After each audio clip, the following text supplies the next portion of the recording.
Sea bienvenido a una nueva edición de nuestro programa Focus Group con nuestro Bishop Rudy Gracia. Qué rico recibir regalos, pero cuando estos son otorgados por el Espíritu Santo, aún es más maravilloso. Bishop, hoy el tema de los dones del Espíritu, un regalo que nos da el Espíritu Santo para nosotros fluir en ellos o para el beneficio de todos. Bueno, yo creo que este tiene que ser uno de los temas más importantes de la iglesia en este día, debido a que estamos en la dispensación del Espíritu Santo. Esto es demasiado importante. En el Viejo Testamento, Dios el Padre era Dios por nosotros. En los evangélicos, Dios el Hijo era Dios con nosotros, Emmanuel. Y ahora, en esta dispensación, a partir del comienzo del libro de los Hechos, es Dios, el Espíritu Santo, en nosotros. Y el Espíritu Santo, para poder fluir a través de nosotros y tocar el cuerpo, que es la pregunta que estás haciendo, los dones no son simplemente para edificación personal, sino para edificación del cuerpo. Y para que el Espíritu Santo pueda edificar el cuerpo a través de una persona, entonces da lo que se llama dones del Espíritu. Y esos dones son 9 dones, son extremadamente poderosos y son regulados por ciertos factores que probablemente vamos a compartir en un momento. Hoy tenemos una linda representación de nuestro liderazgo. Paola, por favor, adelante con tu pregunta. Gracias, Ruth. Bishop, es cierto que muchos cristianos luchan con cómo identificar esos dones que Dios nos ha dado. Y mi pregunta es, con su experiencia, ¿cómo puede alguien prácticamente, no solo identificar los dones, pero creo que aún más importante, cómo los sabe usar para el beneficio tanto de la iglesia como incluso del mundo? Bueno, existen 2 tipos de dones. Están los dones de servicio y están los dones del Espíritu o los dones sobrenaturales. Los dones sobrenaturales nosotros no los usamos, sino que nos usan a nosotros, por decir así. Nosotros no usamos el Espíritu Santo nos usa a nosotros. Y en cuanto a descubrir qué don va a fluir en ti, porque le place así al Espíritu Santo, la mejor manera es ejercitando esto. Por ejemplo, si los dones de sanidades van a fluir a través de ti, tú comienzas a orar por los enfermos. Y cuando tú comienzas orando en fe, ¿verdad? Y cuando tú comienzas orando en fe por los enfermos, ese don comienza a manifestarse de una manera permanente, porque hay 2 cosas que regulan principalmente los dones o el fluir de los dones. Número 1 es la unción, el nivel de unción que tengamos. Es por eso que usualmente la gente, cuando ora y está metida en la presencia de Dios, fluye mucho más en los dones. El nivel de unción o el nivel de la presencia de Dios en tu vida, recordando que uno es la persona del Espíritu Santo y otro es el efecto del Espíritu Santo, que es la unción, el nivel de unción y el nivel de fe que tengamos.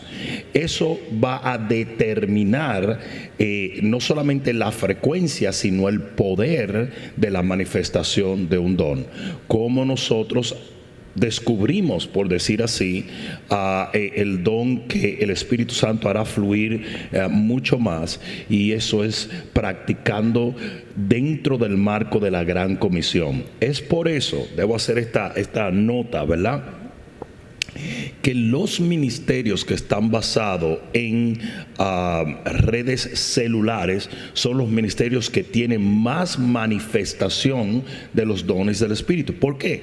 Porque cuando ustedes son colocados a ministrar a personas y ustedes comienzan a orar por ellos y a creer por ellos y a ministrar la palabra y a ministrar bajo la unción del Espíritu, esos dones comienzan a fluir. Y tú te retroalimentas en la fe de que tú puedes fluir en esos dones, y cuando vienes a ver, estás fluyendo de una manera muy, pero muy poderosa. O sea que estas 2 cosas regulan los dones, y el poner en práctica por obediencia lo que creemos termina provocando un mayor fluir de los dones del Espíritu. Continuamos con las damas. Elsa. Bishop, el don de lenguas siempre trae muchas preguntas. Quisiera saber cómo podemos discernir si esto proviene del Espíritu Santo o proviene del hombre. Sí. Existen dos tipos de lengua, mayormente, ¿verdad? En el contexto de hablar en lenguas. Unas son lenguas humanas, otras son lenguas angélicas. Ahora, ¿qué pasa? Las lenguas humanas serían muy fácil poder juzgar, ¿verdad?, que una persona está hablando en chino.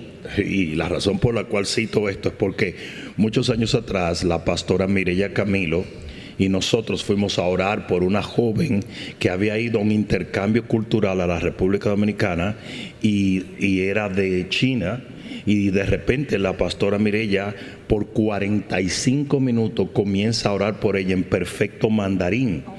Pero el chiste era que no era ni siquiera el mandarín regular, sino un mandarín antiguo que la muchacha reconoce porque su abuela hablaba con ese tipo de acento y con ese tipo de palabras. Entonces esas son lenguas humanas.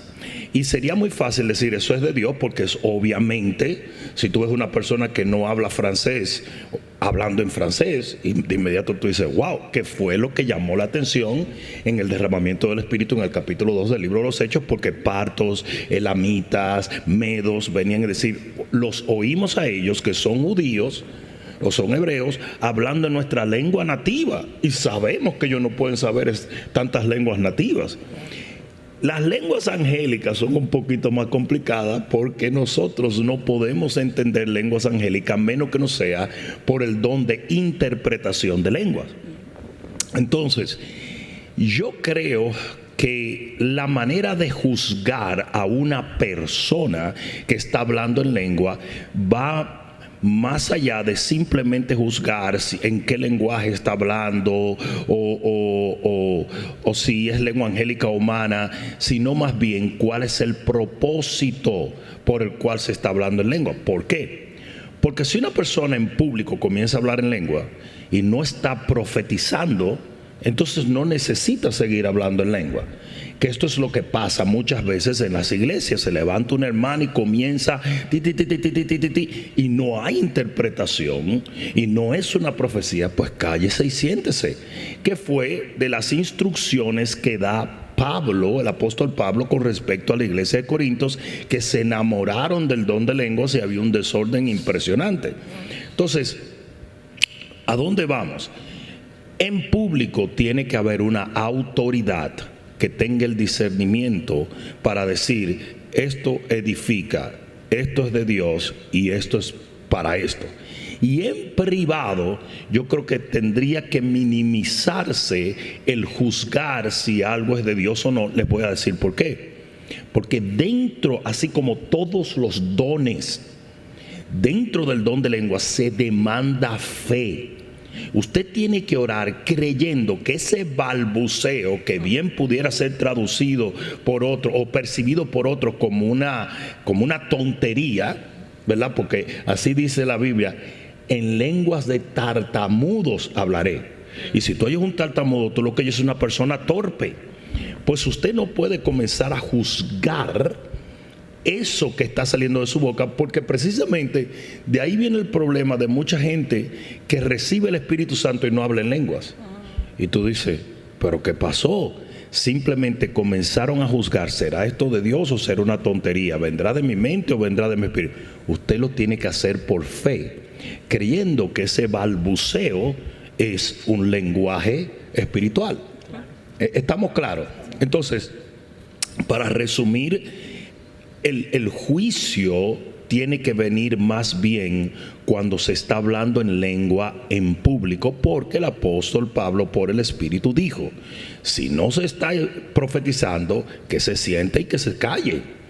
¿Entiende? Pero nosotros, como vivimos hoy en una cultura de alta ofensa, una súper susceptible cultura donde todo el mundo se ofende, se va de la iglesia, bla, bla, bla. Los pastores a veces no detienen ciertas cosas que no están llamadas a suceder en el contexto público. ¿Estamos claros? Claro que sí. Una pregunta, Bishop. ¿Se podría decir entonces que el don de lenguas es más para edificación propia que para la edificación de la gente. Cuando el don de lengua es profecía, es para edificación pública. Cuando el don de lengua es privado, es una manera, es un lenguaje para conectar con Dios. Es muy importante que entendamos. Un día yo estaba en una casa y estábamos en una cocina, y de repente la niña viene y le dice, una niña pequeñita viene y le dice al papá, el papá dice, sí, ahora te la sirvo, mi amor, no te preocupes. Y yo le dije, ¿y qué es eso, brother? ¿Qué fue lo que ella te dijo? Que le sirviera lechita con azúcar. Yo dije, y ahí me habló el Señor y me dijo, lo que pasa es que ella no te estaba hablando a ti, le estaba hablando a su papá. Y ese es el don de lengua cuando es en un contexto privado, es tu lenguaje personal con Dios. Entonces, no que no puedas profetizar cuando estás a sola, pero mayormente el don de lenguas que profetiza es para edificación del cuerpo, y el don de lengua que comunica es más en lo privado. Además de que tiene otros efectos. El libro de Judas dice, edificándoos en vuestra santísima fe, orando en el Espíritu. Hay varios beneficios, pero solamente les regalo esta. Cuando tú oras en lengua, eso comienza a literalmente, como tu espíritu está estableciendo contacto con el Espíritu de Dios, comienza a como cargar, a como a llenarte de unción. Por eso era que Pablo decía, yo oro más en lengua que todo. ¿Qué quería decir? ¿Que él tenía más peticiones? No, él entendía que orar en lengua tenía un efecto poderoso en su espíritu. Entonces, pero lo principal, cuando es en público es profecía, y cuando es en privado es comunión. ¿Ok? Seguimos con los caballeros, Cristian. Bishop, hay uno de los dones que es el de la profecía. Y ese, pues, en estos tiempos se ha llevado mucho y se ha hablado mucho sobre este don. Pero hay personas que han usurpado ese don, que de una manera u otra han llevado profecías que a veces no van a las personas que están recibiendo. ¿Cómo una persona puede identificar si esa profecía que está recibiendo viene de parte de Dios o no viene de parte de Dios? Muy interesante, muy interesante. Hay una diferencia entre un profeta equivocado y un falso profeta. Hoy en día ambos están en operación. ¿Qué quiero decir? Hay muchos que hoy por las redes sociales quieren establecer ministerios sobrenaturales, y la manera más fácil de hacer esto es por medio de profecía. ¿Por qué? Es mucho más difícil. Nosotros acabamos de llegar de Guayaquil, Ecuador, pararse en una plataforma y decir y orar por sanidad en una multitud, y que personas, 3,000 personas vengan adelante diciendo, yo tenía cáncer, yo no podía caminar, yo no podía ver y ahora veo. Ese es un poquito más difícil to fake it, para falsificar un don de sanidad.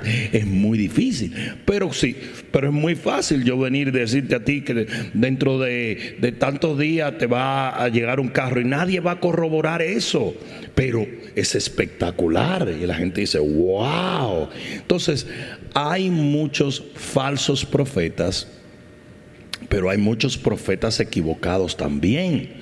Cuando Samuel, siendo un auténtico profeta, le dijo a David, haz todo lo que tengas en tu corazón porque Dios está contigo, Jehová se le apareció en la noche y le dijo, la regaste. ¿Quién te dijo a ti que eso es así? Ve y dile que no puede hacerlo. O sea, ahí Samuel, siendo uno de los profetas más poderosos, se equivocó.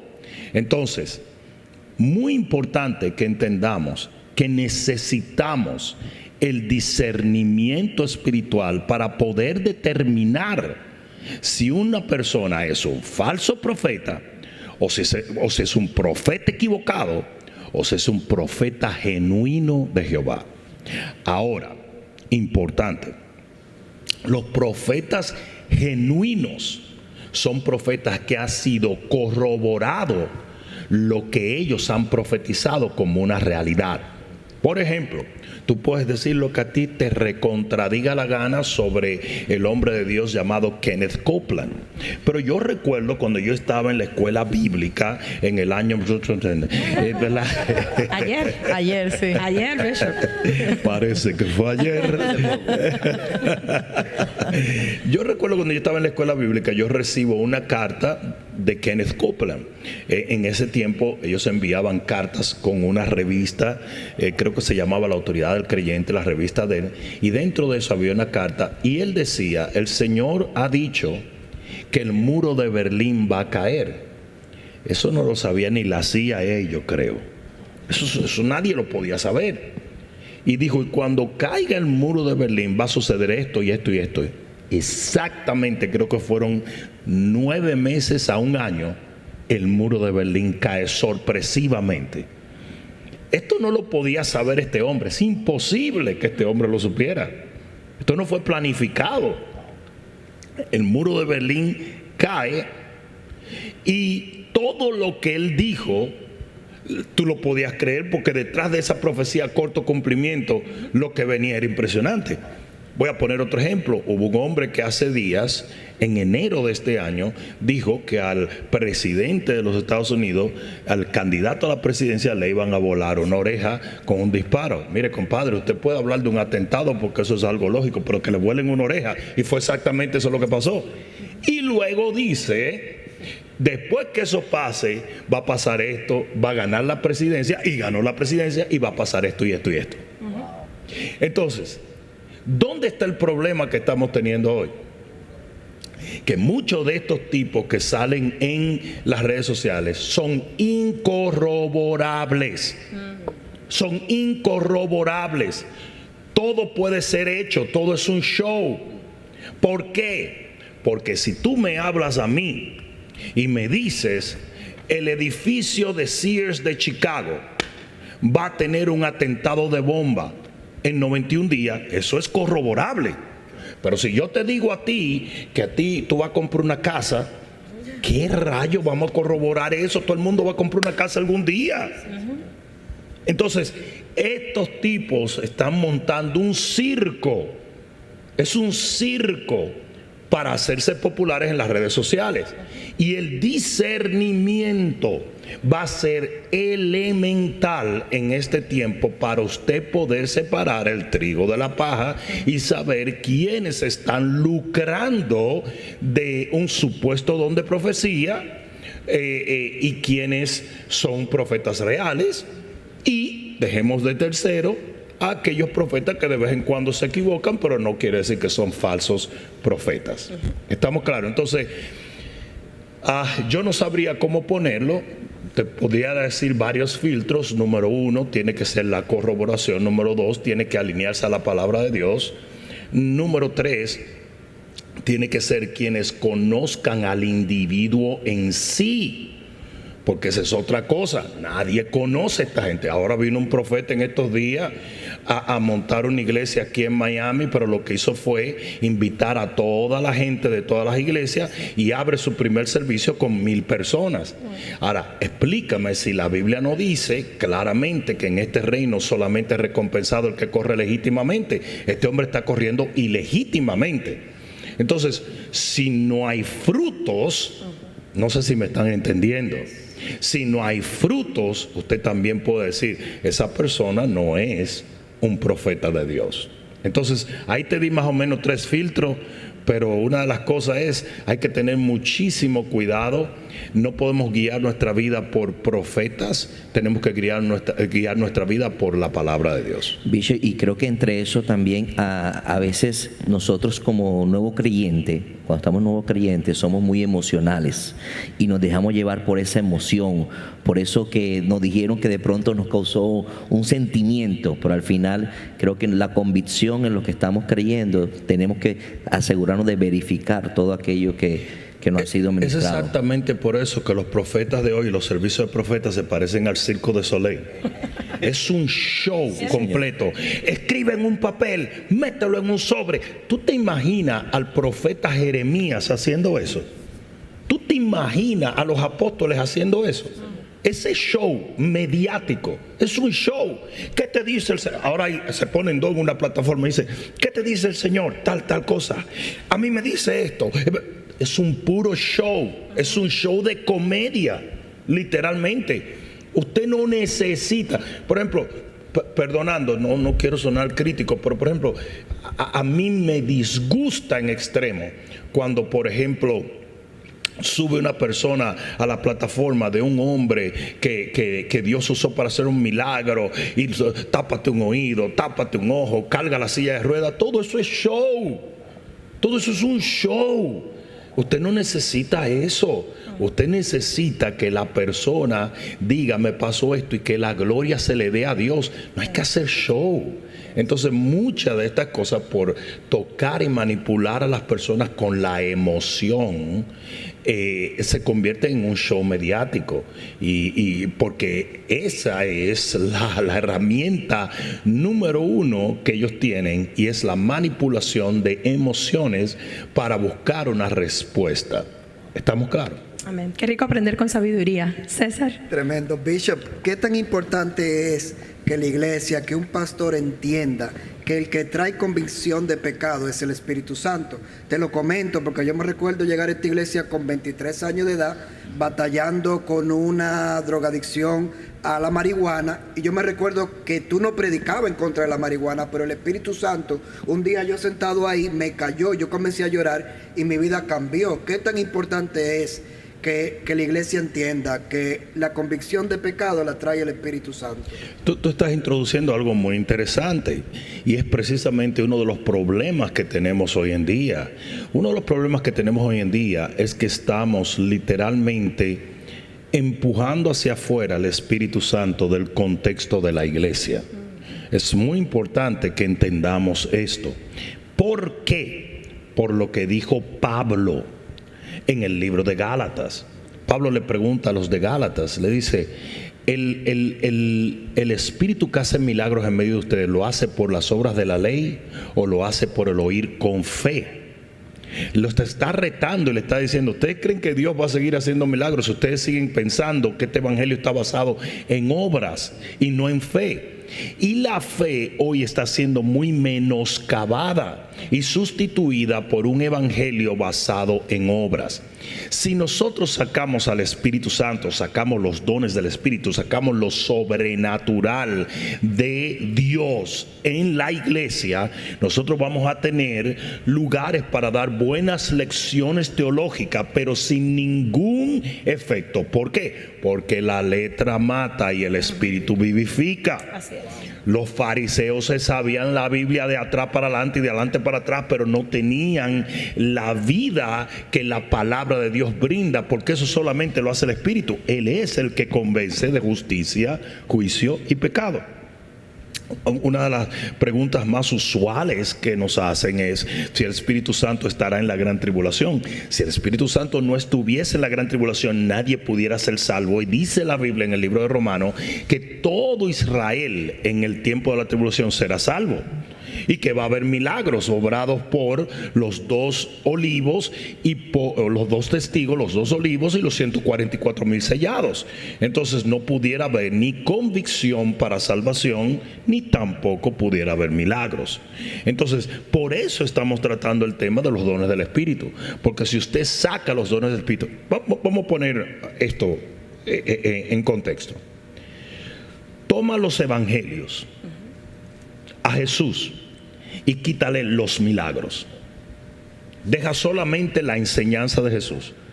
¿Alguien pudiera decir que él era el Hijo de Dios? No. Hubiera dicho, es un maestro, un tipo, una filosofía muy interesante, un tipo muy bueno. Pero ¿cómo él confirmó que él era el Hijo de Dios? Por los milagros. Incluso él dice, si no me creen por lo que digo, créanme por lo que hago. Entonces, donde no está el Espíritu de Dios, donde empujamos los dones del Espíritu, donde frenamos el mover de Dios, automáticamente tenemos un lugar donde se dan buenas lecciones, pero no hay vida. Así es. Bishop, ¿cómo nos otorga el Señor estos dones a nosotros los creyentes? Bueno, Él lo otorga a como Él se place, ¿verdad? Yo creo que tiene que ver más con la necesidad de la gente que con el individuo. Nosotros ponemos mucha carga en nosotros mismos para que Dios se mueva en los dones, cuando en realidad, si el don es dado para la edificación del pueblo, tú solamente eres un instrumento, que así llamó el Señor a Pablo, un instrumento, pero el recipiente de ese don es la gente. Por lo tanto, cuando yo me paro delante de una plataforma a orar por personas, en ese momento yo no tiene que ver tanto conmigo, sino con el hecho de que un Dios todopoderoso y todo bondadoso quiere bendecir a ese pueblo que está allí, y yo me he hecho disponible a Dios para que Él lo haga.